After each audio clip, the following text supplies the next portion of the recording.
ಬೆಳಗ್ಗೆ ಮುಹೂರ್ತ ಇರುತ್ತೆ ಎಕ್ಸಿಬಿಷನ್ ಗ್ರೌಂಡ್ಸಲ್ಲಿ. ಸೊ 15ನೇ ತಾರೀಕು ಅಂದರೆ ಫಸ್ಟು ನಾವೇನು ಅಂದ್ಕೊಂಡ್ವಿ, ಸಪ್ರೇಟಾಗೆಲ್ಲ ಮಾಡೋಣ ಅಂತಲೇ ಅಂದ್ಕೊಂಡ್ವಿ. ಅಂದರೆ ಅಭಿಮಾನಿಗಳಿಗೆ ಸಪ್ರೇಟು, ಈವೆಂಟ್ ಸಪ್ರೇಟು, ಇದೆಲ್ಲದನ್ನು ಯೋಚನೆ ಮಾಡಿದ್ವಿ. ಆದರೆ ಏನು ಮಾಡಿದ್ರು ಅಭಿಮಾನಿಗಳು ಅಂದರೆ ಈವೆಂಟಿಗೆ ಬಂದೇ ಬರ್ತಾರೆ ಆ್ಯಕ್ಚುಲಿ. ಸೊ ಸಪ್ರೇಟಾಗಿ ಮಾಡೋದಕ್ಕಿಂತ ಅವ್ರಿಗೂ ಇನ್ವೈಟ್ ಇದ್ದರೆ ಬೆಟರ್ ಅಂತ ಹೇಳಿ ಅದಕ್ಕೇ ತುಂಬ ಎಕ್ಸಿಬಿಷನ್ ಗ್ರೌಂಡ್ಸ್ ಅನ್ನೋ ಒಂದು ಜಾಗನ ಚೂಸ್ ಮಾಡಿದ್ವಿ ಎಲ್ಲದೂ.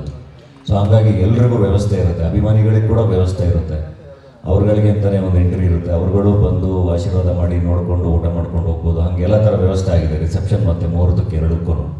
ಸೊ ಎಲ್ಲರೂ ಯಾವಾಗ ಬೇಕಾದ್ರೂ ಬರ್ಬೋದು.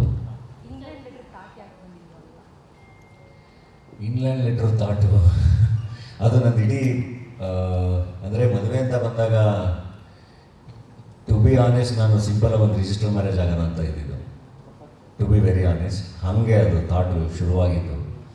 ಅದಾದಮೇಲೆ ಕುಟುಂಬ ಅಂತ ಬಂದಾಗ ಈಗ ತಂದೆ ತಾಯಿಗಳಿಗೆ ಅವ್ರದ್ದೊಂದು ಕನಸು, ಅವ್ರ ಆಸೆಗಳಿರುತ್ತೆ. ಇಲ್ಲ ನಾನು ನಮ್ಮ ನೆಂಟರು, ನಮ್ಮ ರಿಲೇಟಿವ್ಸು, ನಮ್ಮ ಜನಕ್ಕೆ ನಮ್ಮ ಊರಲ್ಲಿ ನಾವು ಊಟ ಹಾಕ್ಸ್ಲೇಬೇಕು ಅಂತ ನಮ್ಮ ತಂದೆ ತಾಯಿ ಅಂದರು.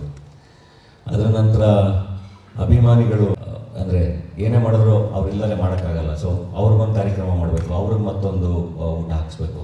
ಜೊತೆಗೆ ಫ್ರೆಂಡ್ಸು ಮತ್ತು ನನ್ನ ಇಂಡಸ್ಟ್ರಿ ಫ್ರೆಂಡ್ಸು.